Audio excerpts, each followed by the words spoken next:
우리 하박국 지난 시간에 지난 주일하고 또 마중물 새벽 예배 때 1장 12절까지 했습니다.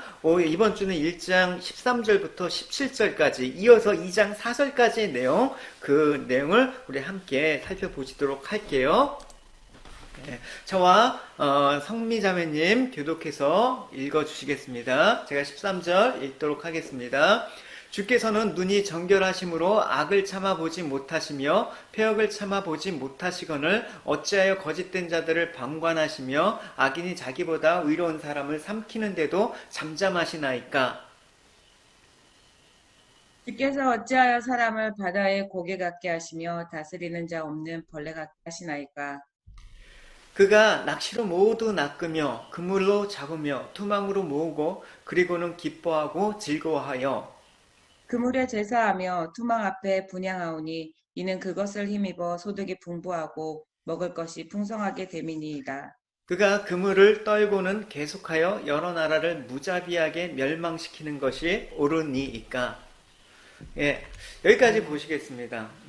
지난 시간에 이제 그 악이 횡행하는 또 의인이 핍박을 받는 현실에 대해서 하나님, 의로우신 하나님께서 왜 잠잠히 침묵하고 계십니까? 라고 항변을 했습니다. 하박국 선지자는 그래서 하나님께 대한 그런 어떤 자신이 원하는 그 기도의 응답을 갖고 이렇게 항변을 했지만 듣는 대답은 하나님께서 그게 전부가 아니다. 앞으로 바벨론을 통해서 너희들의 악을 징벌하시겠다라는 대답을 듣고 더 큰 혼란에 빠지게 되는 것입니다. 왜냐하면 나보다 조금 잘난 사람이, 나보다 좀 더 착한 사람이 나를 책망하거나 훈계하면 그건 받아들이겠는데 이 지금 바벨론은 더 악한 자거든요. 그러니까 하나님, 악한 자를 통해서 저희들을 심판하시는 게 가당합니까? 의로우신 하나님의 성품에 맞지 않습니다. 라고 생각을 한 거죠. 당연하죠, 여러분.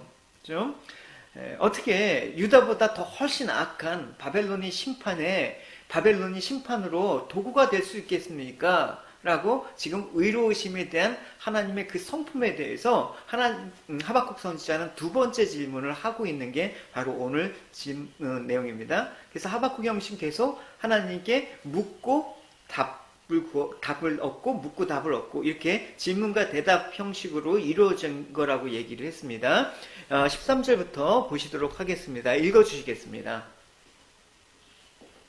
주께서는 눈이 정결하심으로 악을 참아보지 못하시며 폐역을 참아보지 못하시거늘 어찌하여 거짓된 자들을 방관하시며 악인이 자기보다 의로운 사람을 삼키는데도 잠잠하시나이까.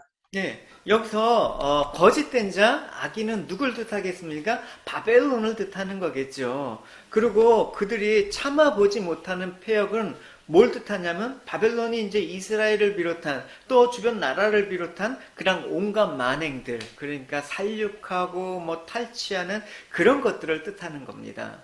그래서 이 바벨론의 그 만행에 대해서 15절과 16절은 좀 더 구체적으로 이렇게 부연 설명을 하고 있습니다. 읽어 주시겠습니다. 그가 낚시로 모두 낚으며 그물로 잡으며 투망으로 모으고 그리고는 기뻐하고 즐거워하여 그물에 제사하며 투망 앞에 분향하오니 이는 그것을 힘입어 소득이 풍부하고 먹을 것이 풍성하게 됨이니이다. 예, 여기서 15절에서 그는 누굽니까? 바벨론을 뜻하겠죠. 바벨론 군대. 근데 그가 지금 어부로 상징한단 말입니다. 그러니까 그 어부가 지금 물고기를 잡는 데 사용되는 도구인 그물과 투망과 뭐 낚시. 이거는 뭘 뜻하냐? 바벨론 군대가 이제 이스라엘을 멸망시키고 그 백성들을 포로로 잡아가는 데 사용하는 무기나 군사력을 상징하는 겁니다. 앞선 11절에서 바벨론에 대해서 이렇게 설명을 했죠. 바벨론 그들은 자기들의 힘을 자기의 신으로 삼는 자들이다. 그러니까 자기가 가진 힘이 전부라고 생각하는 그 사람들이란 말입니다. 그래서 이제 그 하박국 선지자가 이 바벨론의 만행에 대해서 하나님, 이것이 옳은 얘기입니까? 옳은 일입니까? 라고 항변을 하는 것입니다. 그 항변의 내용이 바로 17절입니다. 같이 읽겠습니다. 그가 그물을 떨고는 계속하여 여러 나라를 무자비하게 멸망시키는 것이 옳으니까. 예. 그물을 턴다라는 말은 뭡니까? 이 그물에 걸린 고기를 이렇게 비우는 거예요. 예. 그러니까 바벨론이 아까 어부로 비유했죠. 어부가 이제 바다에서 그물을 많이 잡아 올리잖아요. 그러면 그걸로 끝이 아니라 그 잡은 물고기를 털어버리고 빨리 다른 데다 놓고 또 그물을 잡아 올리는 그런 행위를 지금 비유하는 것입니다. 그러니까 지금 바벨론이 한두 나라를 정복하고 끝나는 게 아니라 온 다른 그 주변의 그 나라들을 침공해서 무자비하게 멸망시키는 그런 아주 잔혹한 그런 모습을 지금 상상하는 것입니다. 그래서 하박국은 이렇게 바벨론의 행위가 옳은 것인지 하나님께 묻고 있습니다.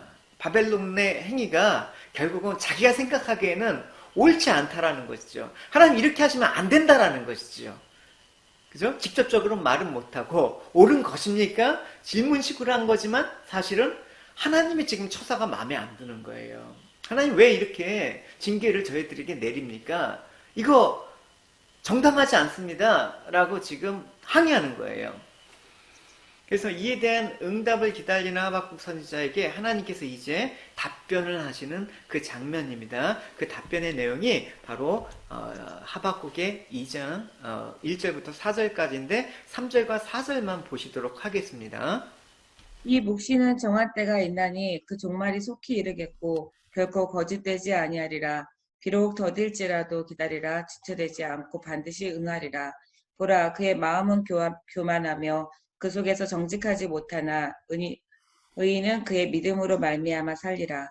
예, 하박국 선지자에게 하나님께서 주신 답변은 두 가지예요. 그 첫 번째가 뭐냐면 정한 때가 있어서 그 종말, 누구의 종말입니까? 바벨론은 정할 때 멸망할 것이다. 그걸 얘기하는 거예요, 여러분. 바벨론으로 대변한 세상이 마찬가지죠. 하나님이 정한 기간 동안만 활동을 하게 허락하시는 것입니다. 그걸 통해서 믿는 자들을 연단시키기 위한 도구로 사용하는 거예요. 그러나 때가 되면 결국은 종말에 이르겠다. 그게 첫 번째예요. 하나님의 대답은. 그 다음 두 번째 대답이 중요해요. 두 번째, 너희들은 근데 하나님의 백성인 너희들은 믿음으로 말미암아 살아야 된다라는 게 두 번째란 말입니다. 그러니까 여러분 여기서 초점, 하나님의 응답의 초점은 무엇입니까? 바벨론의 심판의 초점이 아니라 바벨론을 통해서 너희들을 연단하는 데 초점이 있는 거예요. 그러니까 지금 바벨론이 의로워서 유다를 징벌 수단이 된 것이 아니라 악한 바벨론을 통해서 너희로 하여금 악의 실상을 깨닫게 하고 하나님의 백성으로 만들려고 그렇게 사용하시는 거란 말입니다. 그래서 여러분 오늘 본문의 초점은 뭐냐? 바벨론에 대한 심판에 대한 초점은 아니에요.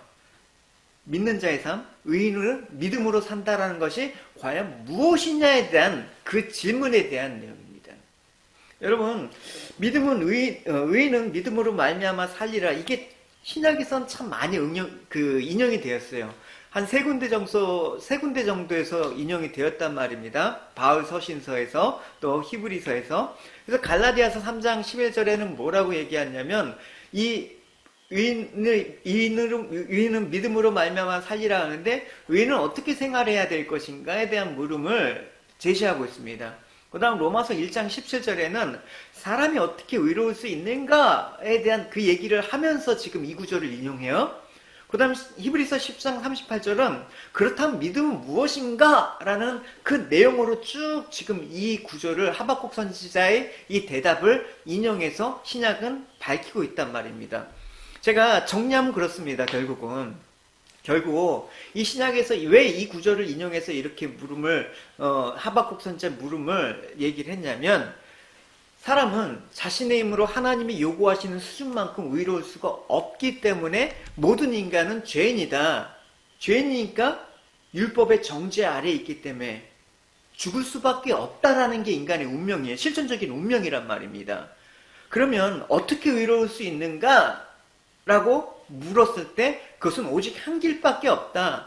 그것은 하나님께서 예수 그리스도 안에서 주시는 선물을 통해서만 가능한 것이다. 그 선물을 받아들이는 사람이 뭐다? 의인인데, 즉 의인은 뭐냐? 예수 그리스도의 대속을 믿게 됨으로 말미암아 하나님과 올바로 관계 맺는 사람이 의인이다라는 것입니다. 우리가 생각하는 세상적인 개념하고는 틀리지요. 내가 좀 더 착한 일을 하고 자선 사업을 하고 이런 걸 의인으로 취급받고 그렇지만 우리가 말하는 의인의 개념은 그게 아닙니다. 그래서 이런 측면에서 하나님 앞에 하나님께서 하박국 선지자를 통해서 그 이스라엘의 징계를 살펴봐야 되는 것입니다. 믿음으로 살아가기 위한 징계라는 거예요. 그러니까 여러분, 징계가 있다라는 건 뭐예요? 바벨론은 정한 때 멸망을 하지만 의인은 믿음으로 말미암아 살게 한다라는 거예요. 그러니까 그 살게 하는 주체는 뭐예요? 내가 아니라 하나님이 그렇게 만드시겠다라는 거예요. 항상.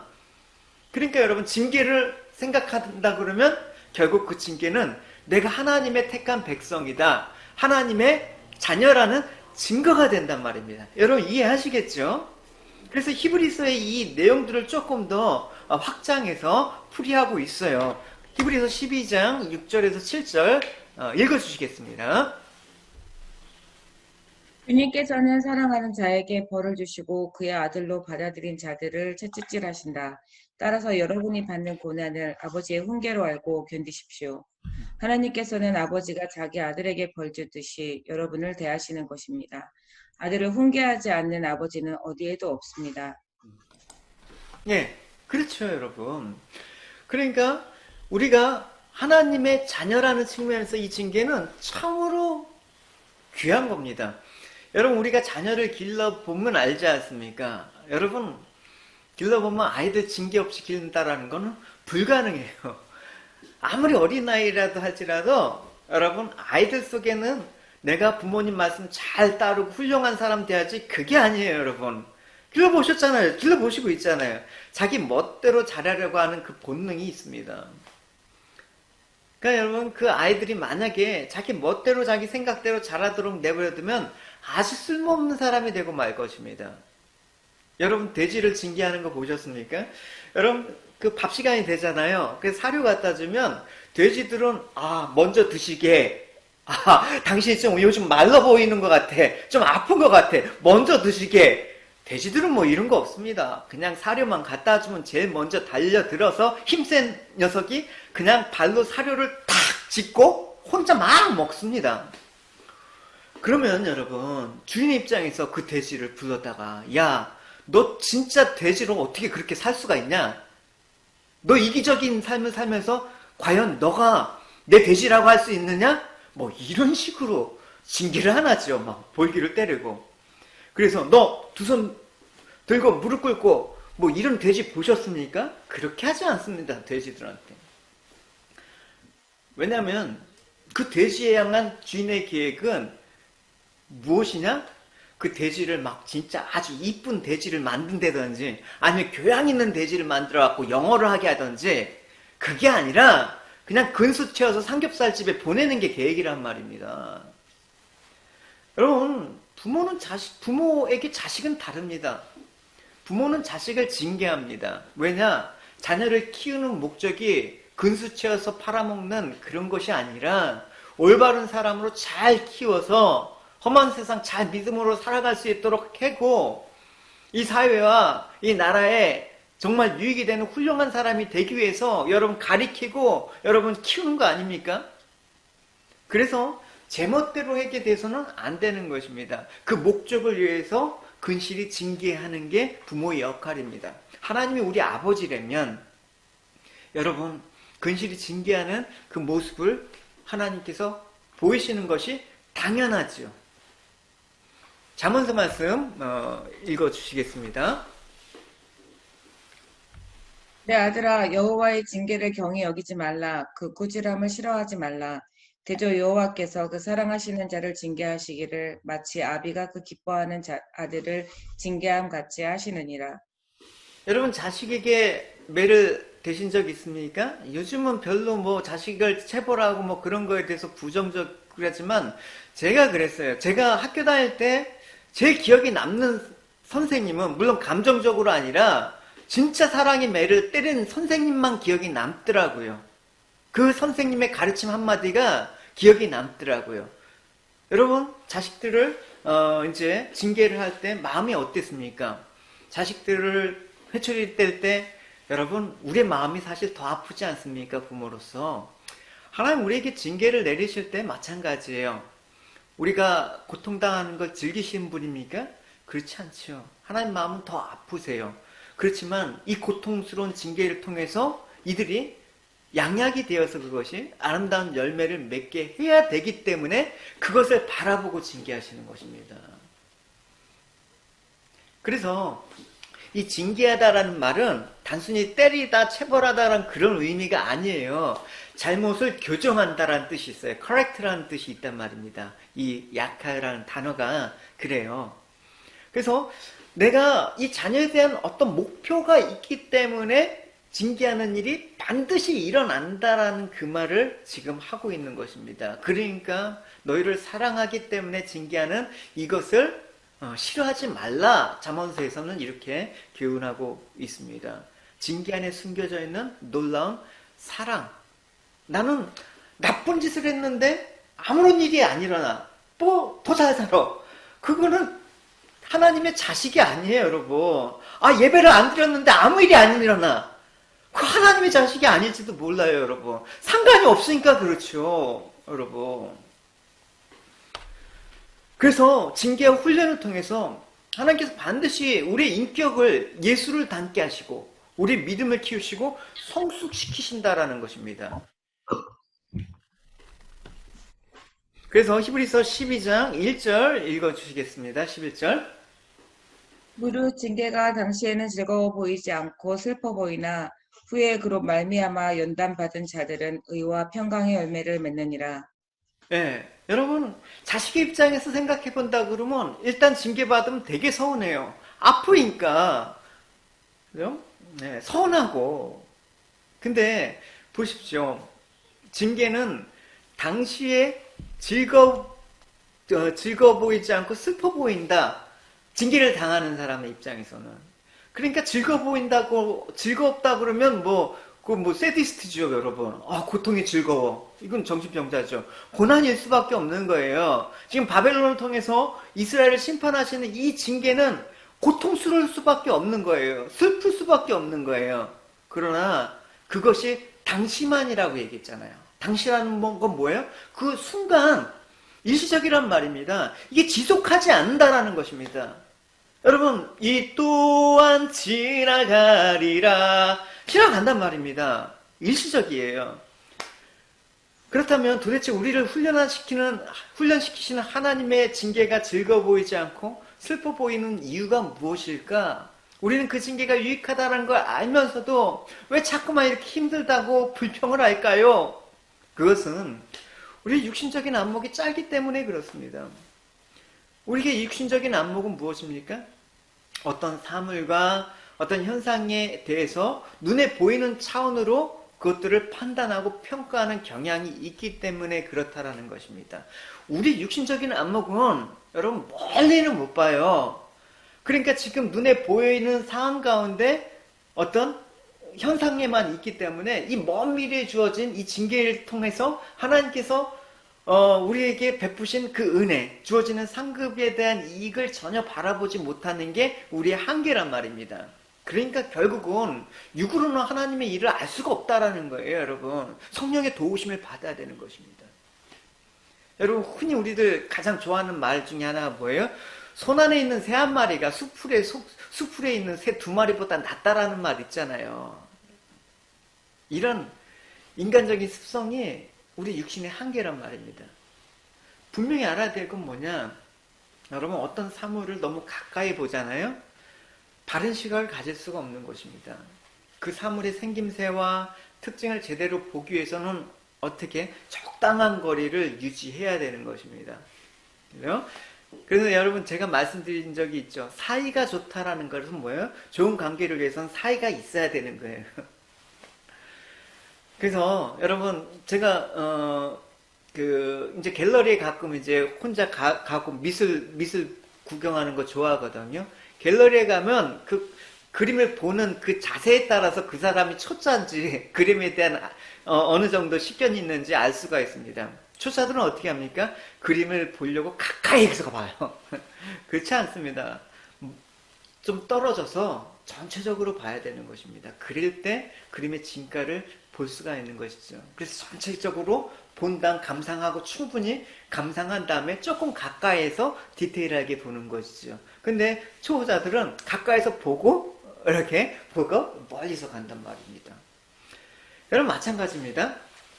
그러니까 성도들이 당하는 어떤 고난과 시련의 의미와 참된 진가를 알기 위해서는 고난과 시련으로부터 몇 발짝 뒤로 물러서서 보시면 보이는 게 있단 말입니다.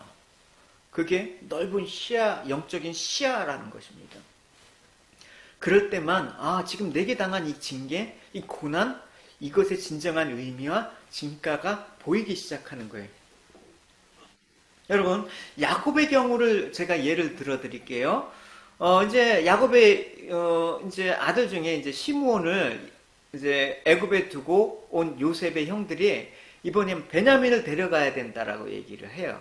그러니까 야곱이 뭐라고 합니까? 야곱이 반응을 여러분 한번 보세요. 얼마나 근시안적인가 한번 보십시오. 같이 읽어주시겠습니다. 그때 야곱이 그들에게 말하였다. 너희가 내 자식들을 잃게 하는구나. 요셉도 없어지고 시므온도 없어졌는데 너희가 이제 베냐민마저 빼앗아 가려고 하니 모든 일이 다 나를 괴롭게만 하는구나. 그러니까 지금 야곱은 요셉이 죽은 줄 알고 있죠. 지금 요셉의 총리인지 애굽의 총리인지 모르고.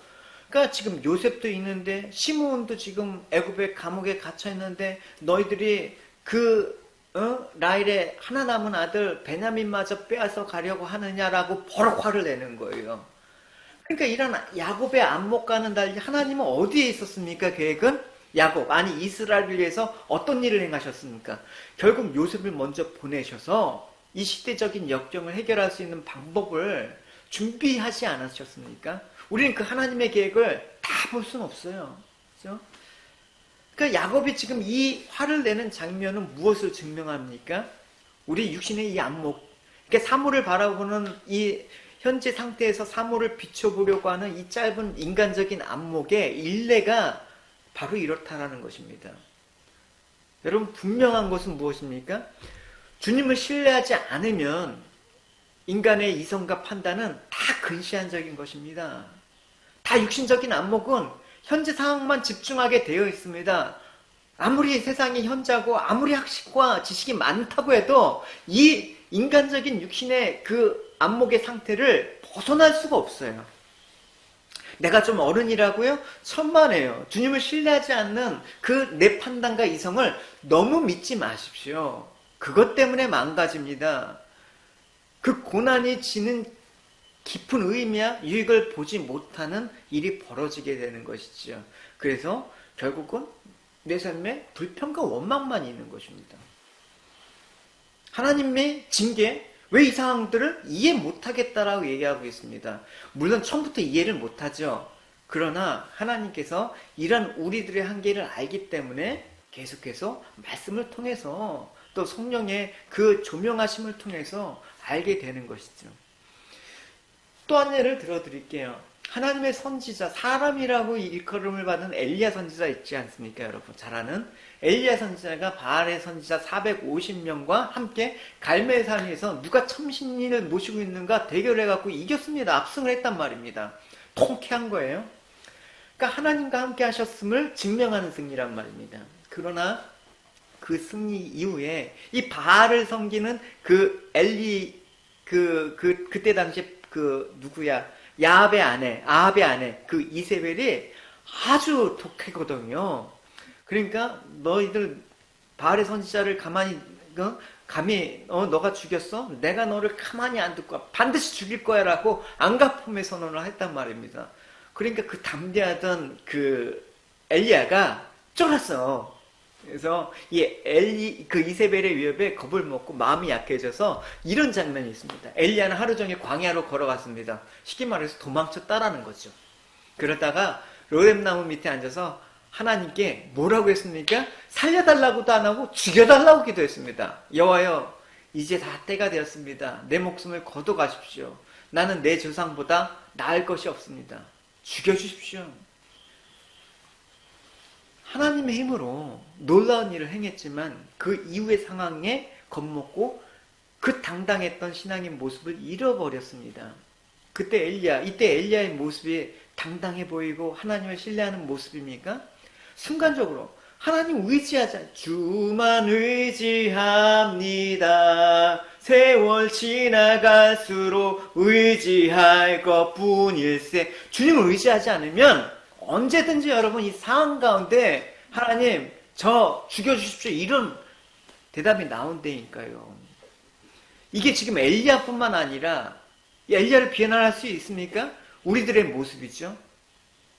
조그만 상황이 그러면 못 살겠습니다. 하나님 너무 힘듭니다. 죽여주십시오 이런 얘기가 우리는 안 나옵니까? 나오죠. 하지만 만약에 우리가 하나님과 상관이 없다 그러면 살 길을 찾아서 세상의 방법을 찾아봐야죠. 그러나 우리가 사생자가 아니라 하나님의 아들로 대우하시기 때문에 징계를 주시며 징계를 통해서 하나님의 거룩함에 참여하게 되고 의의 평강의 열매를 맺게 하신다. 그 말입니다. 그래서 뭡니까? 징계는 하나님의 사랑이에요. 그 하나님의 사랑을 뭘로 확인해요? 언약으로 확인해야 되죠. 여러분 하나님의 사랑, 날 사랑하시는 걸 뭘 확인하십니까? 얘 이 어려운 환경을 조금 하나님께서 도와주시면 하나님 날 사랑하셔. 그건 아주 초보적인 거예요, 여러분. 그렇죠? 그래서 사도 바울은 너희들 이런 믿음의 초보에서 얼른 벗어나라. 하나님 그 언약으로 하나님의 사랑을 확인해야죠. 그렇죠? 그래서 하나님께서 다윗에게 하신 언약을 통해서 그의 사랑을 나타내신 것을 한번 봅시다. 사무엘하 7장 14절에서 16절 다윗의 언약이죠. 읽어주시겠습니다. 나는 그에게 아버지가 되고 그는 내게 아들이 되리니 그가 만일 죄를 범하면 내가 사람의 매와 인생의 채찍으로 징계하려니와 내가 내 앞에서 물러나게 한 사울에게서 내 은총을 빼앗은 것처럼 그에게서 빼앗지는 아니하리라. 내 집과 내 나라가 내 앞에서 영원히 보존되고 내 왕위가 영원히 경고하리라 하셨다 하라. 그러니까 하나님은 다윗이 범죄하면 그때마다 매와 채찍으로 징계하시겠다고 얘기해요. 매를 대시겠다. 징계를 하겠다. 너뿐만 아니라 지금 이게 그 솔로몬 그리고 이 다윗의 자손 그러니까 우리 말하는 거예요. 믿음의 자손들. 그러니까 너희들 하나님 백성들이 무언가 잘못이 있을 때는 그때 내가 징계를 주고 돌이키게 하겠다. 이게 하나님의 언약이라니까요, 여러분. 이게 우리에게 소망이 되길 바랍니다. 나는 하나님의 특별한 관심을 받은 대상이라고 여겨주시기 바랍니다. 이 어려운 일을 당할 때마다, 이 징계를 당할 때마다, 이 고통을 당할 때마다, 저 악한 자들로부터 오히려 핍박을 당할 때마다, 하나님이 나를 사랑하신다. 어떻게 확인해요, 여러분? 말씀을 통해서 확인하셔야 되지. 그렇죠? 그래서 여러분, 제가 늘 얘기하는 거는, 여러분 집에 있는 시간이 요즘 많이 있지 않습니까? 성경책을 많이 읽으세요. 말씀을 통해서만 확인할 수밖에 없는 거예요, 여러분. 믿음의 초보를 벗어나기 위해서 말입니다. 여러분, 하나님의 은혜가 유다의 역사상 여러분 가장 악한 왕으로 여겨지는 왕 중에 한 명이 누구냐면 므낫세라는 왕이 있어요. 므낫세라는 이 왕이 있는데 이 정말 악했어요. 더럽고 폐역한 우상숭배 온갖 악이란 악을 다 저질렀을 뿐만 아니라 이 무고한 사람을 핍박하고 또 선지자를 잔악한 방법으로 죽이기까지 했습니다. 그러니까 이사야 선지자도 이때 톱질을 당해서 이 므낫세에 의해서 순교를 당했다라고 전해지고 있습니다. 성경에는 이제 밝히지는 않지만 어쨌든 말입니다. 하나님은 이 악한 므낫세를 어떻게 합니까? 하나님의 선지자마저 이사야 선지자도 톱으로 잘라서 죽일 만큼 이 악한 므낫세를 여러분 같으면 어떻게 단죄를 해야 되죠. 그러나 여러분 한번 보십시오. 이 므낫세는 지금 다윗의 언약에 지금 유다의 왕이란 말입니다. 그러니까 하나님 약속하셨잖아요. 그죠? 너가 이제부터 너희 후손들이 죄를 범하면 내가 사람의 매와 인생의 채찍으로 징계하겠다. 그러면 여러분 므낫세를 이제 이 므낫세의 악행을 하나님께서 심판하셔서 죽이게 되면 이게 하나님의 언약이 이게 성립이 안 된단 말입니다. 그럼 어떻게 합니까? 이 므낫세를 징계해갖고 예를 들어서 예정대로 바꾸셔야죠. 성경에 있나 한번 확인을 해보는 게 중요하죠, 여러분. 과연 그런지 그 베레아 사람들처럼 성경의 말씀이 과연 그런지, 저 목사가 한 말이 과연 그런지, 저 사람이 한 말이 과연 그런지 말씀을 통해서 확인하셔야 되죠. 그죠? 한번 확인해 봅시다. 역대하 33장 11절 13절 읽어주시겠습니다. 여호와께서 아수르 왕의 군대 지휘관들이 와서 치게 하심에 그들이 므낫세를 사로잡고 쇠사슬로 결박하여 바벨론으로 끌고 간지라. 그가 환난을 당하여 그의 하나님 여호와께 간구하고 그의 조상들의 하나님 앞에 크게 겸손하여 기도하였으므로 하나님이 그의 기도를 받으시며 그의 간구를 들으시사 그가 예루살렘에 돌아와서 다시 왕위와 함께 하심에 므낫세가 그제서야 여호와께서 하나님이신 줄을 알았더라. 그러니까 하나님의 언약이 분명히 다윗을 통해서 이렇게 확인되지 않았습니까? 그러니까 므낫세가 징계를 당하는 거예요. 어떤 징계입니까? 왕으로서는 되게 수치스러운 거 아닙니까? 그냥 아수르 왕에 끌려가면서 지휘관들이 와서 끌어가면서 쇠사슬로 결박해서 바벨론으로 끌려갔어요. 그래서 12절에 환난을 당했다. 오늘만 징계를 당했다. 그래서 환난을 당하자 그가 하나님의 백성이라는 게 증명이 되는 게 뭐냐? 그가 하나님 여호와를 간구했다. 크게 겸손했다. 그래서 므낫세가 13절에 그제서야 깨달았다라는 것입니다.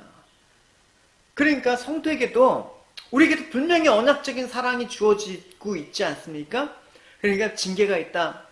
낙심이나 환난이 있다고 할지라도 그 어떤 위험이나 칼이나 핍박이나 죽음이나 현재일이나 장래일이란 이든 간에 예수 그리스도 안에 있는 하나님의 사랑에서 끊을 자가 없는 게 바로 나구나라는 그 확인이 있어야 되는 것입니다. 이게 하나님의 언약적인 사랑의 결과이구나 라는 사실을 반드시 확인을 해야 되는 것입니다. 여러분, 이 내용들이 하박국 선지자와 지난 시간에 얘기했죠. 그 도표 보이시죠? 동시대에 거의 활약했던 선지자가 예레미야 선지자예요. 이 예레미야 선지자를 통해서 하신 말씀에서도 이런 내용들을 확인할 수가 있어요. 같이 읽어주시겠습니다. 여호와께서 이렇게 말씀하셨다. 너희는 이스라엘 백성을 위하여 기뻐 노래하여라. 온 나라들이 만나는 곳에서 소리 높여 찬양하기를 여호와여 주의 백성 이스라엘의 남은 사람을 구원해 주십시오 라고 하여라. 보아라 내가 이스라엘을 북쪽 나라에서 데려오겠다. 그들을 땅끝에서부터 모아오겠다.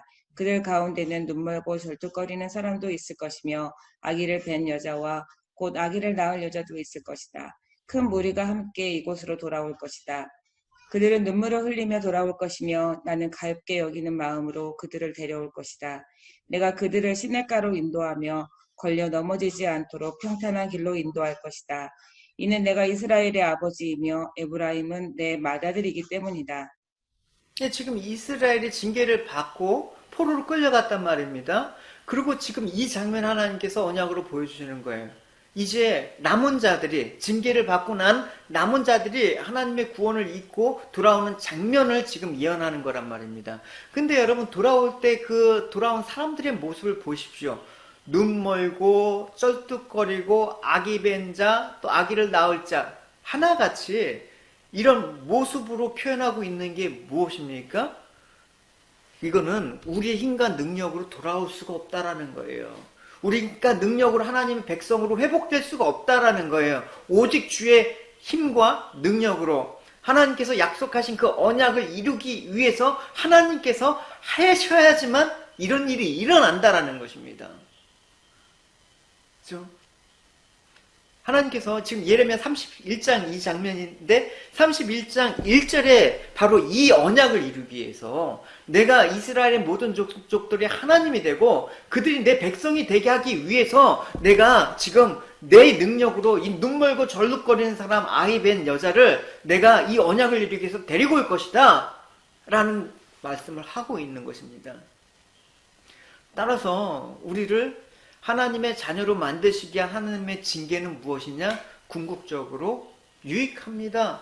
선한 대로 인도한다는 사실을 절대로 잊으시면 안 되는 것입니다.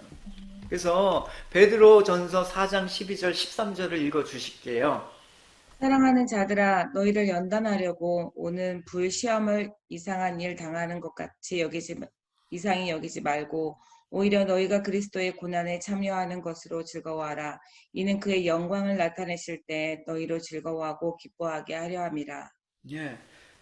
연단하고 불시험을 준대요. 여러분 뭐 하필이면 왜 불시험이라고 얘기할까요, 여러분?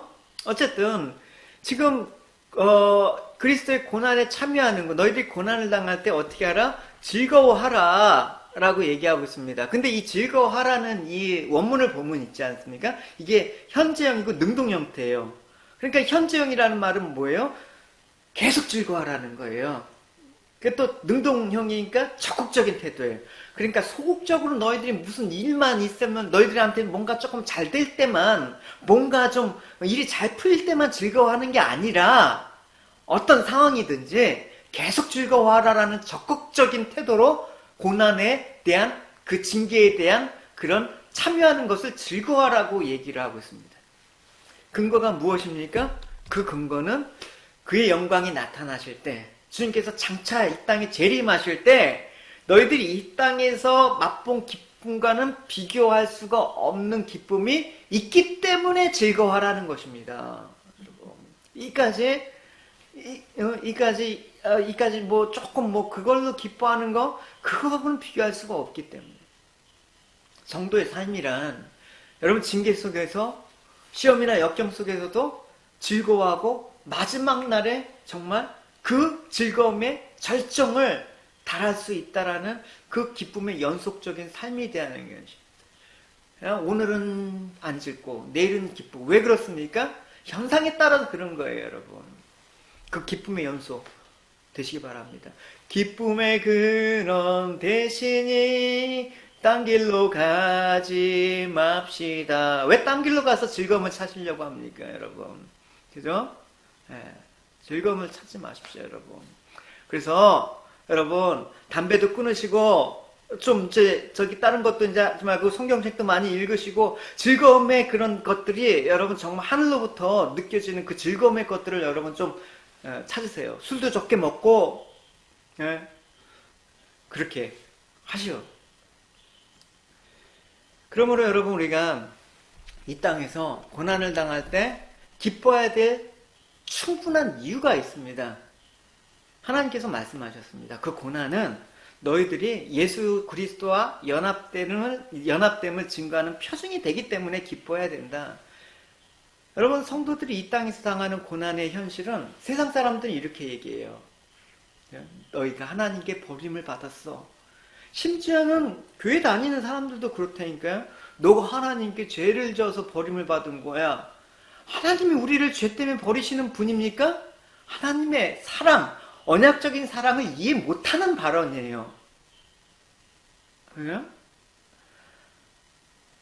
오히려 그리스도와 하나가 되었기 때문이라는 이 사실을 여러분은 알고 있으셔야 되는 것입니다. 일찍이 초대교회 사도들이 예수의 이름 때문에 세상으로부터 핍박을 받자 그거를 어떻게 생각합니까? 내가 이러려고 예수를 믿었나? 내가 이러려고 교회를 다녔나?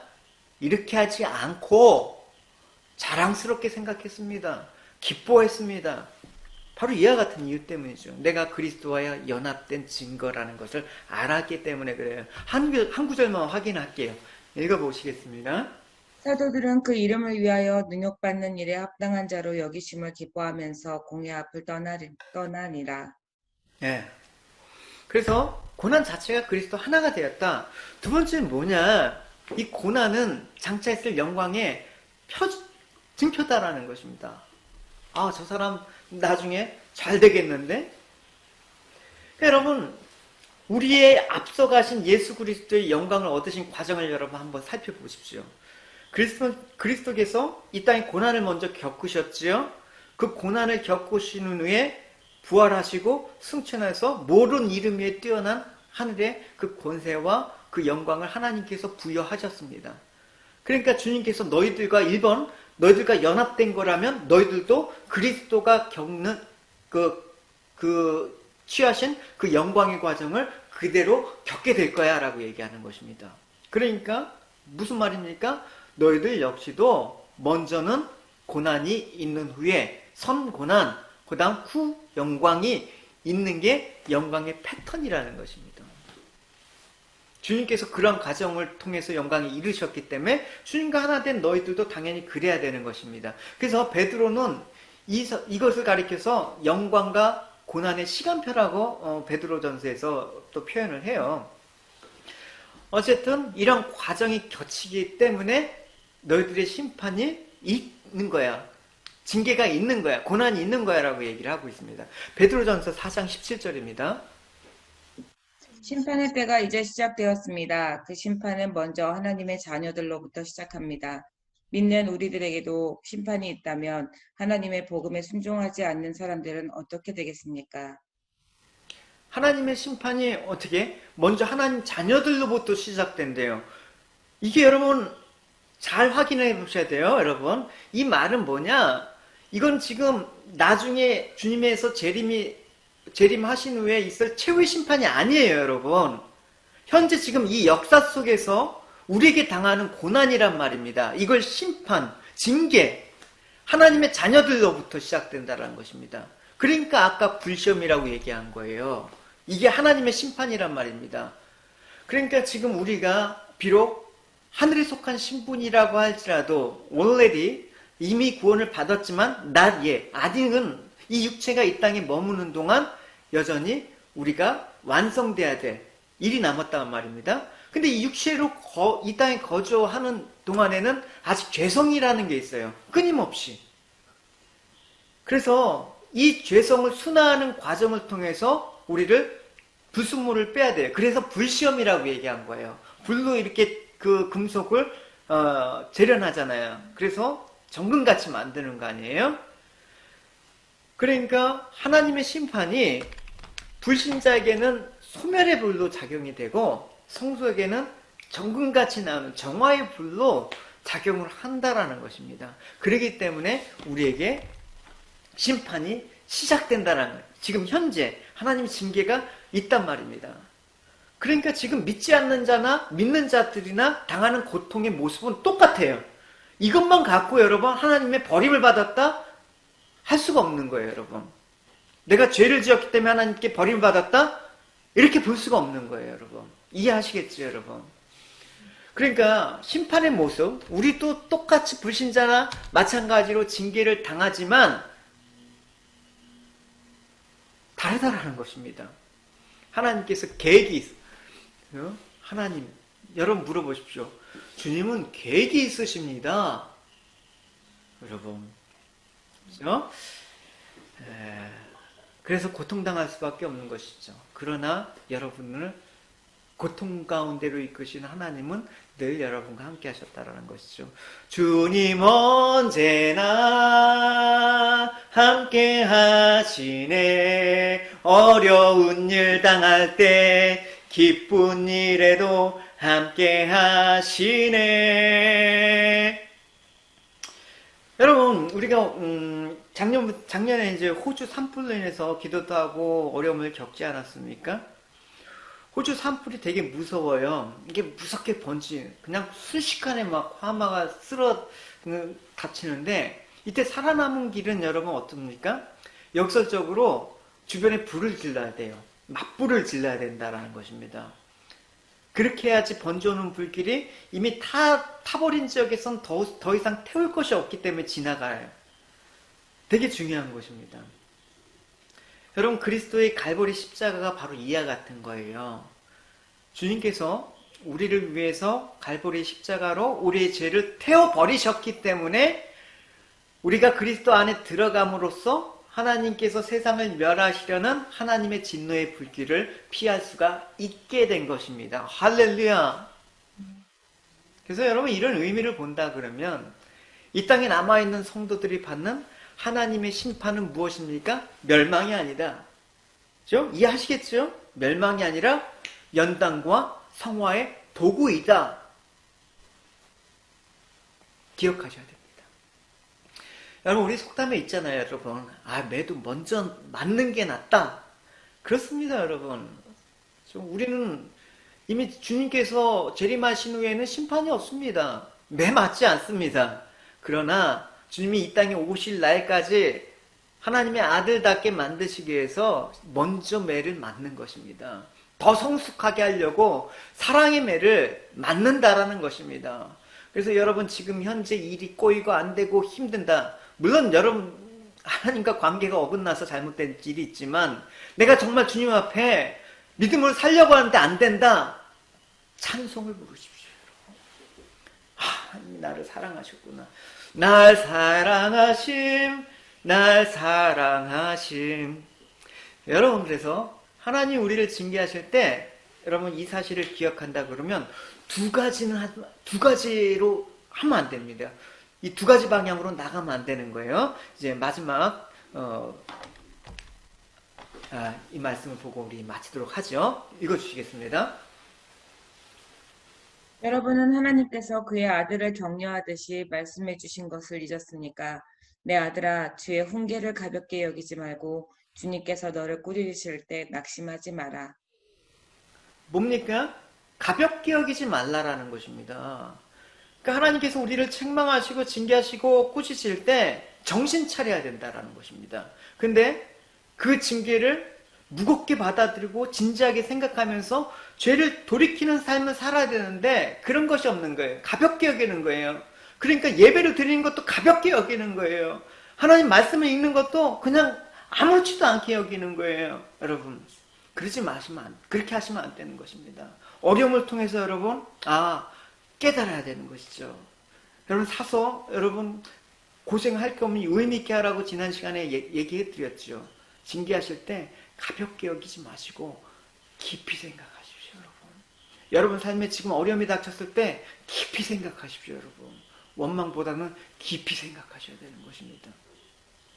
두 번째 빠지지 말아야 될 것은 무엇입니까? 낙심하지 말래요.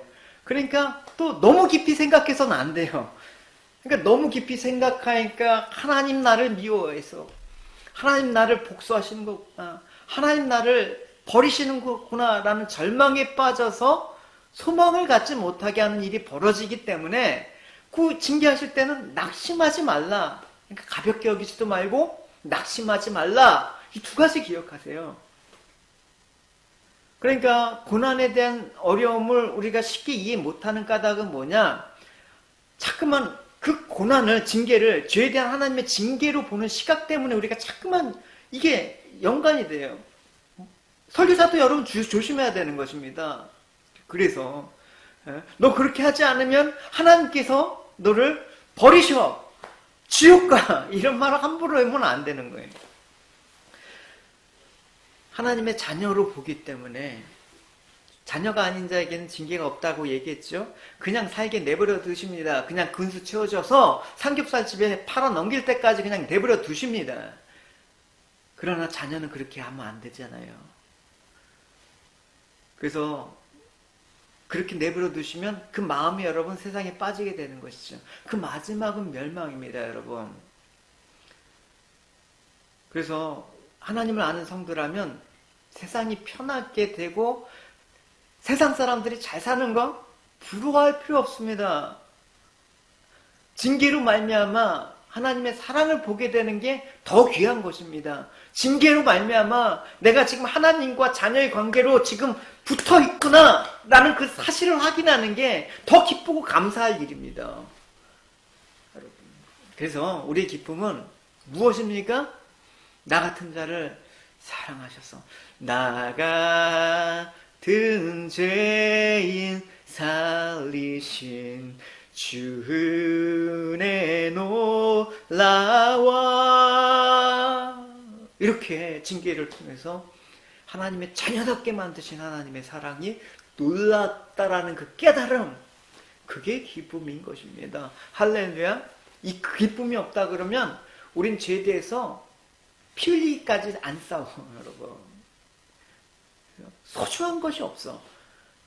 정말 영적인 것에 소중함을 못 느껴. 이 귀한 하나님 말씀이 얼마나 귀할까. 내가 차라리 유튜브 보는 시간 줄이고 내가 딴짓하는 거 줄여서 해도 하나님 말씀 한 자 더 읽을 거야. 이런 마음이 든단 말입니다. 하나님의 징계로 말미암아 여러분 내가 누구인지 확인하시고 그것이 기쁨이 되길 원합니다. 할렐루야. 그 축복이 여러분 가운데 있기를 주님의 이름으로 축원합니다. 우리 같이 함께 찬양 드리시도록 하겠습니다.